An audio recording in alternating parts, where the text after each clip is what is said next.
Então, olha lá. Vou começar cantando ao meu Senhor, tá?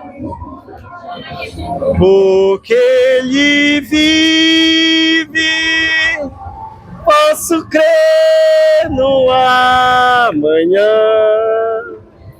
Porque Ele vive, temor não há. Mas eu bem sei, eu sei que a minha vida está nas mãos do meu Jesus, que vive está. E você? Você tem posto sua vida nas mãos de quem? Dos ídolos? Da feitiçaria? Da astrologia? Em quem ou no que você tem posto a sua vida? Felizes são aqueles que põem os seus corações em Jesus. Bem-aventurados são aqueles que se dobram a Cristo. Amém? Vamos lá então, ó. Esse versículo que eu li está conectado com a mensagem que eu estou pregando nesta manhã, tá? 1 Coríntios, capítulo 15. 1 Coríntios, capítulo 15. Olha só o que diz. Versículo 42. Eu vou começar com o versículo 41, tá? Olha só.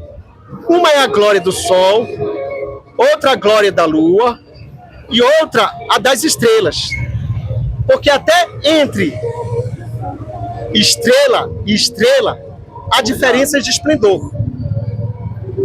Eu vou explicar o que ele está falando aqui.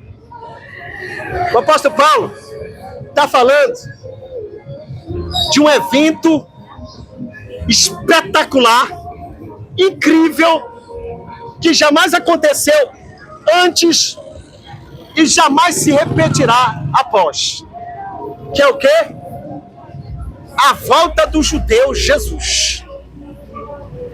Não de cabeça inclinada, não para que suas mãos e seus pés sejam pregados no lenho maldito, mas ele vem para buscar sua noiva, e está incluso aqui no texto a ressurreição dos crentes fiéis. E o que o apóstolo Paulo fala aqui sobre a ressurreição dos fiéis? Ele usa aqui uma analogia da astronomia, dos astros, e nos comunica a diferença de fulgor na ressurreição dos justos, dos que morreram em Cristo.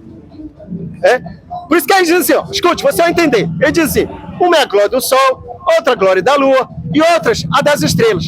Porque até entre estrela e estrela há diferença de esplendor. Agora, olha só, preste bem atenção que o apóstolo Paulo fala. Pois assim também é a ressurreição dos mortos. Quer dizer, o que ele está dizendo? Na ressurreição, pois os corpos dos crentes fiéis estão dormindo.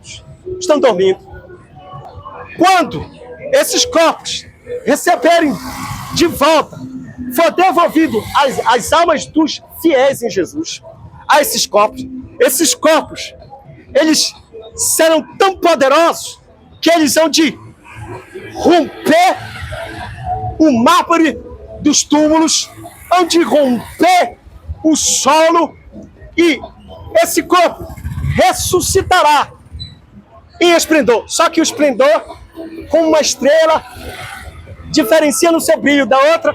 Esse corpo ressuscitará, mas o brilho não será uniforme. Uns terão um brilho maior do que outros. O que faz participar desse momento glorioso?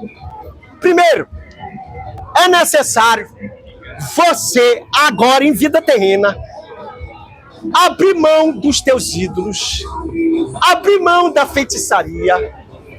Hoje mesmo, arrede a taça do adversário, essa taça cheia do vinho da prostituição, cheio de imundice. Hoje mesmo, renuncie a si mesmo, venha ao pé da cruz, chore os seus pecados. E olha que coisa linda. Este Cristo vai perdoar as tuas mazelas e o teu mal. Ele enviará o Espírito Santo operará dentro de ti, fazendo nascer de novo. Pronto, você está pronto, preparado, para quando a morte chegar, o teu corpo vai adormecer, a tua alma vai subir ao encontro do jardim, ao encontro do paraíso. Estará no estado de alegria, de felicidade indizível, todavia ainda não é plena. Por quê?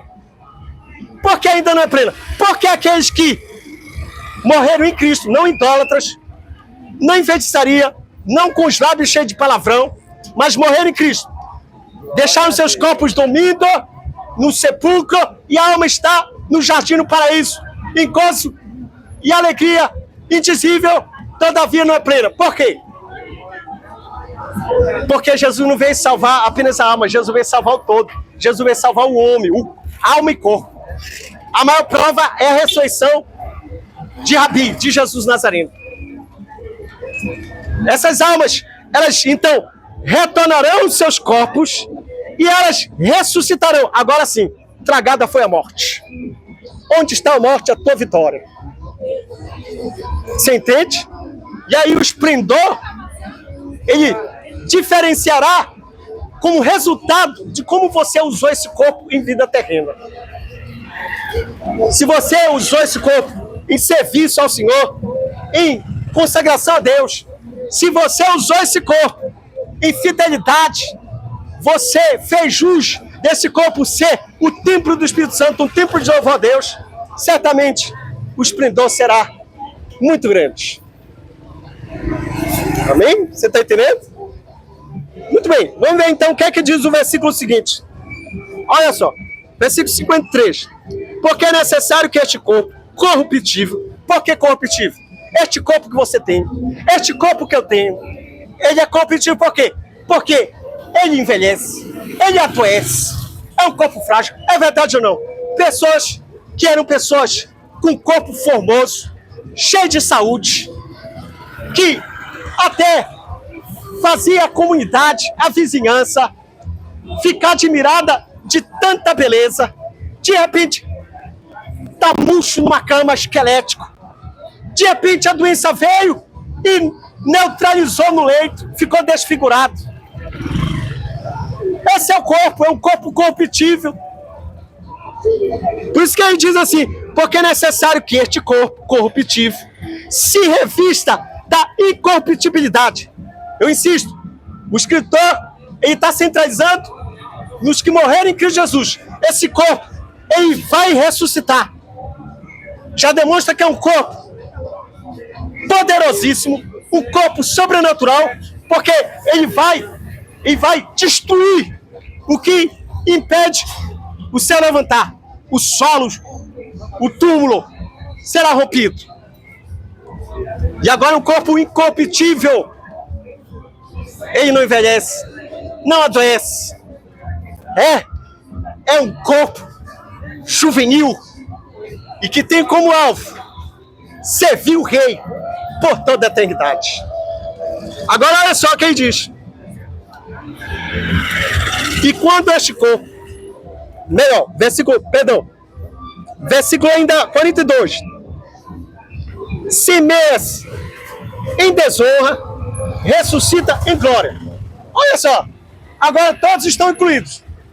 Escute, quando o apóstolo Paulo diz semeia-se em desonra, porque é verdade ou não, bom dia, é verdade ou não, não tem nada mais humilhante, nada mais vexatório do que um corpo de alguém que conviveu entre nós, pode ser anônimo, pode ser celebridade, me lembra Silvio Santos, pode ser quem for. Não tem nada mais desonroso, humilhante do que descer um buraco, do que descer a cova à vista de todos. Por isso que ele diz, semeia-se em desonra. Isso está incluso todos. Você sendo crente fiel, você sendo idólatra, você sendo um adorador a Deus, você sendo ateu, se mece em desonra. Se mece em desonra. Por que o escritor ele fala isso? Por que o apóstolo Paulo fala isso? Já começa antes de ser sepultado, é verdade ou não? Aquele corpo sem vida é algo repulsivo, nojento. Tem pressa de lavar logo o corpo, né? Pôr as vestimentas e esconder aquele corpo dentro de túmulo. Ninguém, em razão normal, vai sentir deleite de ver um corpo se corrompendo, entrando em putrefação. Por isso, o escritor diz... Obrigado, meu querido. Por isso que eu estou trabalhando para Jesus. Por isso, escute. Por isso o escritor diz, se mece em desonra.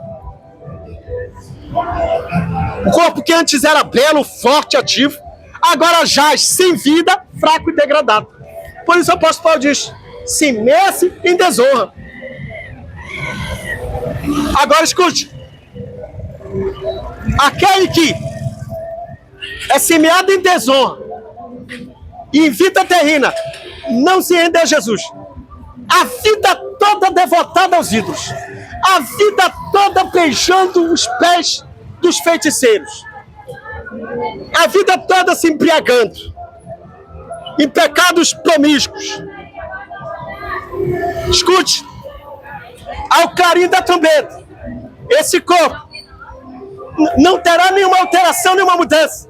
Ele vai ressuscitar em desonra. Daniel disse isso. Daniel capítulo 12, versículo 2. Uns ressuscitarão para a vida eterna e outros para a vergonha e horror eterno.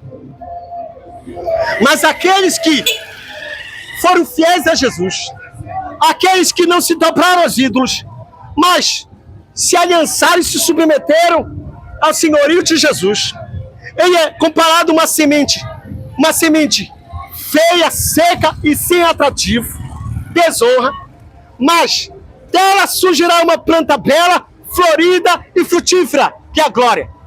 Ele vai ser semeado em desonra, tal como ateu, como idólatra, como o bruxo, tal como o prostituto, a infiel, vai ser semeado em desonra, mas ele vai ressuscitar em glória. Deus não quer que você esteja fora desse momento. O Senhor não quer que você esteja fora desse espetáculo incrível que vai acontecer na terra. Que é a volta de Jesus e a ressurreição dos crentes fiéis. Que é o Senhor buscar a sua noiva. Pois venha hoje para Jesus. Deixe seus ídolos e venha entregar a sua alma, o seu corpo, para que Jesus perdoe tua alma e o Espírito Santo faça morada dentro do teu corpo. Que é isso que garantirá a você de que na tua passagem do outro lado será só gozo, alegria e bem-aventurança. Aos fiéis, aos crentes fiéis, em que o corpo está dormindo no pó da terra e a alma está em gozo e alegria, certamente sabe o significado dessa poesia. Morte e choro, nunca mais, nunca mais. É sal do Senhor, hein?